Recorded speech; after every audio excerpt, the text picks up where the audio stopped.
ہو یا زمانہ تدریس ہو، مولانا نے ہر دور میں اپنے آپ کو سنبھالا ہے، چونکہ جس دور میں مولانا نے تعلیم حاصل کی ہے وہ دور ہم لوگوں کا، خاص کر ہمارے والد صاحب کا عجیب دور تھا۔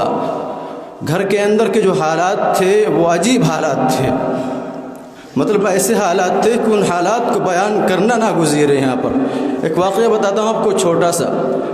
مولانا جب جامعہ مسعودیہ نور العلوم میں زیر تعلیم تھے، جب وہاں پڑھتے تھے عربی فارسی میں، تو جب ادھر سے جاتے تھے بھدفر ہوتے ہوئے بہرائچ جاتے تھے تو ایک واقعہ بتایا کرتے تھے مولانا اپنا کہ میں گھر سے نکلا، میرے پاس اتنے پیسے نہیں تھے کہ میں بھدفر سے بہرائچ تک کا کرایہ دے سکوں گاڑی والے کو۔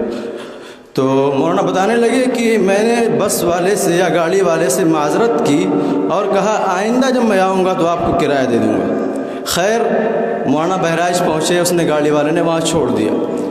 اس کے بعد مولانا جب پڑھانے لگے تو اکثر بھدفر بس اڈے پر جایا کرتے تھے، اس ڈرائیور کو تلاش کیا کرتے تھے، اس ڈرائیور کو تلاش کیا کرتے تھے شاید وہ مل جائے، لیکن جب وہ نہیں ملا کئی سال تک مولانا جاتے رہے، بار بار جاتے رہے کہ شاید اب مل جائے، شاید اب مل جائے، لیکن جب وہ نہیں ملا تو اتنی ہی رقم جو کرائے میں بنتی تھی اس رقم کو مولانا نے صدقہ کر دی۔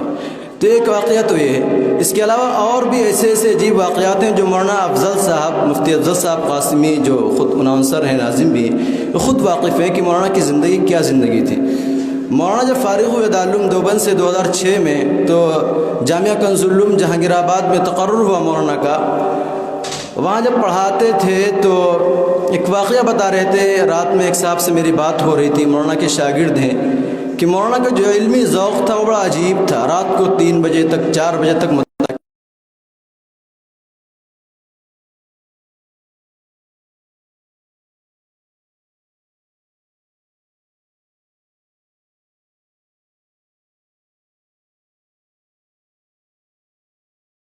تو مولانا زبانی بتاتے تھے کہ ایسا نہیں ایسا ہے۔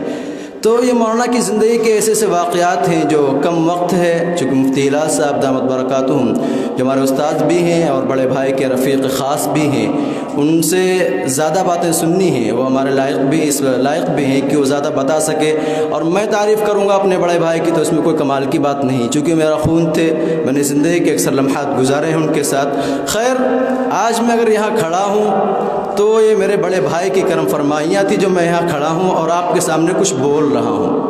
یہ ہماری تعلیم میں ہم 3 بھائی تھے، مولانا کا انتقال ہو گیا، چھوٹا بھائی ہے قاری اسرار، آپ لوگ واقف ہیں۔ ہم دونوں کو آگے بڑھانے میں، تعلیم کے سلسلے میں اور ہر طرح کی آسائش پہنچانے کے سلسلے میں مولانا نے تمام طرح کی تگ و دو کی ہیں، اور مولانا کی ہر طرح کی تگ و دو کو ہم لوگوں نے کامیاب بنانے کی کوشش کی ہے۔ اب آئندہ مولانا رحمۃ اللہ علیہ نے جو کام چھوڑے ہیں ہمیں عزم مصمم کرتے ہیں کہ انشاءاللہ جہاں سے چھوڑا تھا مولانا نے وہیں سے اپنے کام کو آگے بڑھائیں گے۔ اور مولانا کی خاص بات یہ بھی تھی کہ مولانا معاملات میں بہت صاف رہتے تھے، حق گو تھے، کوئی بات ہوتی تھی اس کو سامنے کہہ دیا کرتے تھے، دل میں کوئی میل نہیں رکھتے تھے۔ اور ایک عجیب بات یہ بتائی، اب میں بتا رہا ہوں آپ کو، مجھ سے بھی تذکرہ ہوتا تھا، ہم لوگ مشاہدہ بھی کرتے تھے، جب ہم لوگ کرکٹ کھیلتے تھے تو کرکٹ کے میدان میں مولانا 10 پارے تلاوت کر لیا کرتے تھے، کرکٹ کے میدان میں 10 پارے تلاوت کر لیا کرتے تھے مولانا۔ میں نے خود مشاہدہ کیا، ہم دونوں بھائی ساتھ میں کھیلتے تھے تو کرکٹ کے میدان میں 10 پارے تلاوت کر لیا کرتے تھے۔ تو فقط حافظ قرآن نہیں تھے، وہ قاری قرآن تھے، اور نماز با جماعت کا اہتمام تھا۔ ایک مولانا تذکیر صاحب ہیں، ہمارے ساتھی ہیں جہانگیر آباد کے، راتوں بتا رہے تھے کہ مولانا تہجد کے بھی پابند تھے، چونکہ میں نے کبھی دیکھا نہیں اپنی زندگی میں، باہر رہا میں، گھر پہ بھی زیادہ وقت نہیں گزرا۔ مولانا تذکیر صاحب بتا رہے تھے کہ تہجد کے بھی پابند تھے۔ الغرض مولانا کی زندگی تھی جو ہمارے لیے قابل عمل ہے، قابل نمونہ ہے، کہ مولانا نے جیسا بھی وقت گزارا ہے اپنی زندگی میں، 14 سال کا عرصہ 2006 سے لے کر 2020 تک تقریباً 10 سال جہانگیر آباد میں گزارے ہیں، اس کے بعد 2 سال لکھنؤ میں، اپنا جیسا بھی کوئی ان کا مسکن نہیں تھا، لکھنؤ میں 2 سال پڑھایا ہے، کبھی یہاں کبھی وہاں، سائیکل سے پورے لکھنؤ میں گھومتے تھے۔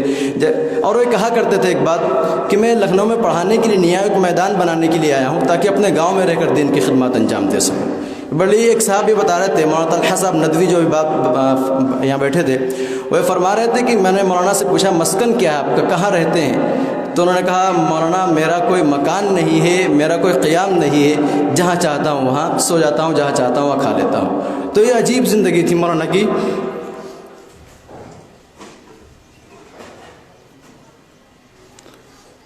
اللہ تعالیٰ مولانا کی مغفرت فرمائے، ہم لوگوں کو صبر جمیل عطا فرمائے۔ وآخر دعوانا الحمدللہ رب العالمین۔ باقی مولانا افضل صاحب خود واقف ہیں مولانا کی زندگی سے، میں چاہتا ہوں کہ وہ بھی اپنی زبانی کچھ باتیں آپ کے سامنے پیش کرتے ہیں۔ وآخر دعوانا الحمدللہ۔